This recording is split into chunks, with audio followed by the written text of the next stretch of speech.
Hey, what's going on, guys? Crass Businessman here. Today's Wednesday, so we're going to be talking about a current event. Today's quote of the day is, when you're white, you don't know what it's like to be living in a ghetto. You don't know what it's like to be poor. You don't know what it's like to be hassled when you walk down the street or get dragged out of a car. And that's from Bernie Sanders. So what's up, guys? I keep seeing all these different things on the news and Facebook, how Bernie Sanders is running again and everyone is so much in his favor. Forgetting that he's, trying to promote socialism, which is just fucking ridiculous. And his campaign has raised like $4 million in 2 days. They got to get that horrible Trump out of office, blah, blah, fucking blah. Well, first things first, the Bernie Sanders quote of the day kind of paints the narrative that white people are just living in the lap of luxury and have no idea what it's like to struggle or have hassle in any way, shape, or form. It is what we call a baseless assertion. It's when you have absolutely zero evidence, and actually usually evidence is going, contrary to your claim. And I'd like to just break down this quote into its parts to show why it's absolutely, utterly ridiculous. So the first part, when you're white, you don't know what it's like to be living in a ghetto. Well, I think we need to define what ghetto is, but we'd probably agree that it's a, dilapidated, poor place. There's about 17 million white Americans living below the poverty line that would definitely disagree that they are not living in a great place, and also they're 85% more likely to live in trailer homes.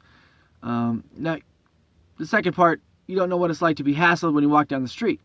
First, we would need to define what it means by hassle, or what Bernie means by hassled. So I'm going to assume that he probably means by the police. So let's investigate this a little bit. Here's an interesting fact. 45% of inmates in U.S. prisons are in for drug-related offenses. And 33% of black inmates are incarcerated for drug-related offenses. And in order to be arrested for any offense, an officer must obtain probable cause.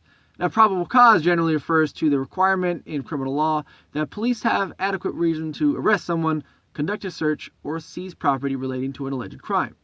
Now listen closer to this part, though. Probable cause must come from specific facts and circumstances rather than simply from the officer's hunch or suspicion.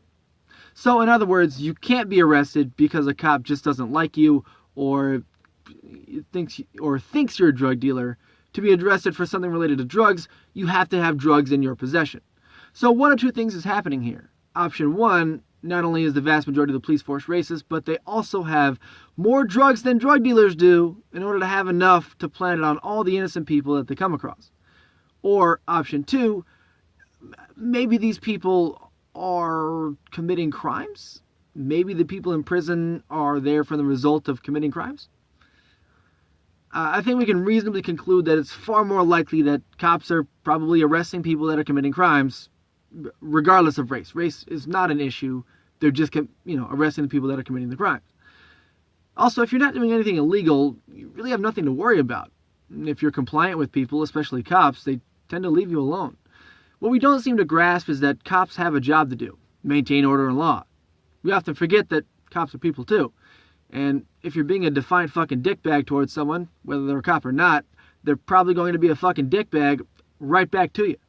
I mean, that's just how people operate. I've never come across someone where I was a complete asshole to them and they decided to just come back at me with, oh, hey, have a nice fucking day. It just doesn't really happen. So if you're a law-abiding citizen and a cop approaches you to ask you a few questions, what do you think his reaction is going to be if you start off as an asshole? Probably going to hassle you. Guaranteed. So, this animosity that we've been developing over the last couple of years towards cops is really unfounded. If someone's trying to ascertain whether there's a crime going on, let them do their job. Now, this doesn't suggest that there are no bad apples. I am positive that there are racist cops. And racism will forever exist, because people are going to hold on to ignorant and misguided beliefs until the end of time. The main reason being that there's no way to control or stop what someone thinks. You only have control over yourself. The only way to stop this would be if we had a way to, have thought crime, which I would be ardently against. And hopefully I'd die out before then.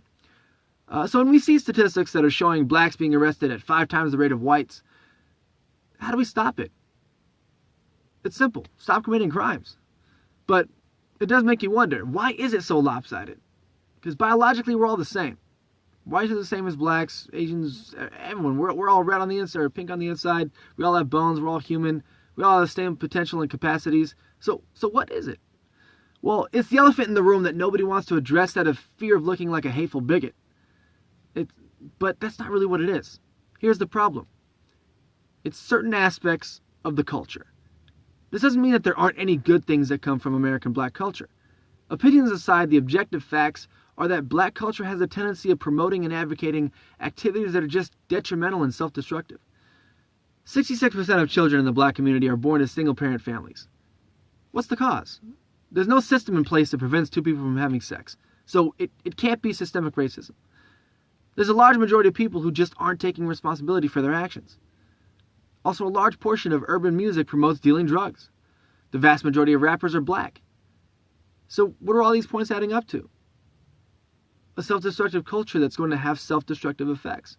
Now, this is coming from a guy who grew up with a majority of black friends who love rap and hip-hop music and basketball to boot. Now, these are generally regarded as black activities, and what does that even really mean?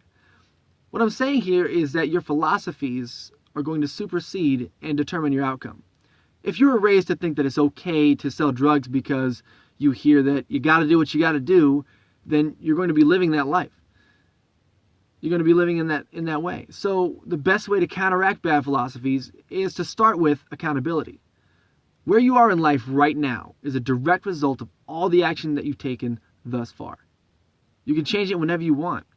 Instead of focusing on how to look cool in front of your friends, balling out and whatnot, why not think, how can I be the best version of myself I can possibly be? Change the culture. If the culture is not going to fit you, then change it. And do better for yourself. Changing yourself for the better is the way we achieve a better society as a whole. So hopefully this helped out and opened your mind in a little more critical thinking. Because I want this world to be a better place. And it starts with each individual person. So once again, I'm Crass Businessman. Please like, comment, subscribe, and until next time, stay productive. Oh yeah, and fuck Bernie Sanders.